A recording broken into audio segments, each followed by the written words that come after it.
la commune de Pikine Nord. Aujourd'hui, je parle au nom de tous les 16 maires de la ville de Pikine pour recevoir en leur nom et en leur présence l'appui que la mairie de la ville, le maire Abdoulaye Timbo, a bien voulu contribuer dans le cadre de la lutte contre le corona, dans le cadre du programme de résilience économique et sociale et même sanitaire dans le cadre de cette pandémie.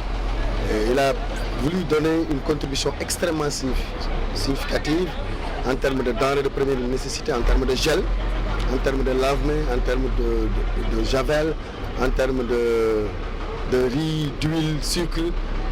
Il a anticipé à ce que le gouvernement va faire. Donc c'est pourquoi je lui ai fait remarquer qu'aujourd'hui, le fait que les 16 maires, presque la totalité, soient présents derrière lui, il doit être un maire fier, un maire extrêmement content. Mais nous, maires également, nous devons nous sentir contents. Au-delà des moyens que nous déployons, parfois nos propres moyens depuis le début de la bataille contre ce virus pour appuyer nos populations, aujourd'hui le maire de la ville s'y ajoute avec des moyens, donc nous renforçons, avant que même l'État ne vienne, nous maires, nous devons également être contents. Mais les populations qui sont la finalité totale, la finalité de notre raison d'être, c'est-à-dire œuvrer pour le bien-être de qui? De ces populations-là.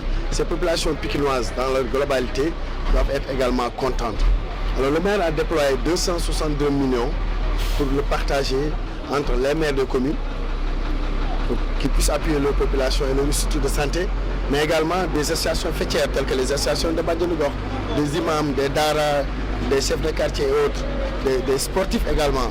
Mais également, il va appuyer le service d'hygiène, les sapeurs-pompiers, pour que leur mission de prévention, de saupoudrage et de désinfection puisse être faite. Donc nous sommes véritablement comblés. Il y a un plaidoyer pour que les maires qui ont des difficultés, tous les maires du Sénégal, par rapport à l'interdiction de rassemblement, ont des difficultés pour appeler leurs conseils, pour faire des orientations budgétaires afin de programmer des dépenses adéquates par rapport à ce combat. On a fait le plaidoyer, mais bon, on attend sur la table du président de la République une réponse imminente pour pouvoir agir rapidement au bénéfice de ces mêmes populations. Et je termine, il y a l'opération masque, inondation masque dans Pikine, que nous voulons faire en mutualisant nos moyens pour que les moyens des maires de communes, les moyens de villes, et certainement l'État et nos artisans, nos tailleurs, nos professionnels de l'habillement puissent confectionner des masques locaux pour que véritablement on atteigne cet objectif. Le combat, nous l'avons dit, il n'y a pas de secret, c'est la sensibilisation, c'est la prévention. Il faut se laver les mains avec le savon ordinaire. C'est suffisant quand vous êtes chez vous. Le gel, c'est trop bas. D'accord? Et c'est trop cher et tout le monde n'a pas ces mêmes bourses-là.